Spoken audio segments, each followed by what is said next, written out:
My dear sisters and brothers,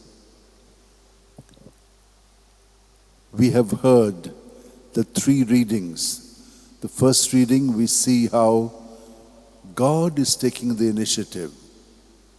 Though He has placed the responsibility in the hands of those whom He has selected, but they do not hold on to their responsibility.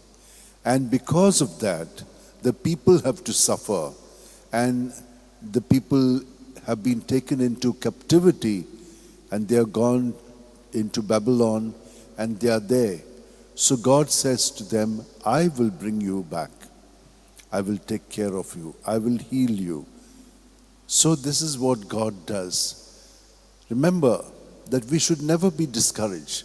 Even parents, so often we know that they who are so loving and responsible have sometimes given up their responsibility, and children, for whatever reason, whether it is the parents or whether it is their own imagination or whether others have influenced them, sometimes have a lot of negative towards their parents. We know all such things do happen, but never be discouraged, because there's only one who loves us, God. And second reading is telling us just that. Even when we are sinners, whoever we may be really bad sinners, steeped into ourselves, and then the evil one will start working many more things to make us so wicked. Even then, God loves us. And when we are like this, what has He told us? That He sent His Son to prove His love for us. That while we were sinners, He took our sins upon Himself, though He was innocent, and He died, and He suffered, and He shed His blood. And with that blood, all of us are cleansed. And so what do we need to do? We need to be like Him, as the third gospel reading tells us. How a shepherd cares for his sheep. If one is lost, he is very worried about it. He goes after it. And when he finds it, there is such great joy in him, and he wants to share this joy with everyone.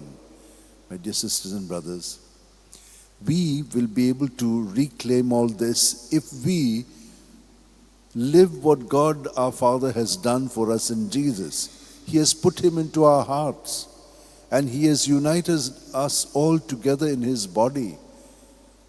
The minute we understand this through the guidance of the Spirit, we will be convinced persons, and we, like the saints, will be able to lay down our life for the others. Let us pray for this heart of Jesus, which is throbbing with love. And as I said to you, He always enlightens us. He strengthens us. He mends us. He binds us. He heals us, and He revives us. All of us, let us experience that in our hearts. Let us hold our hands together, close our eyes,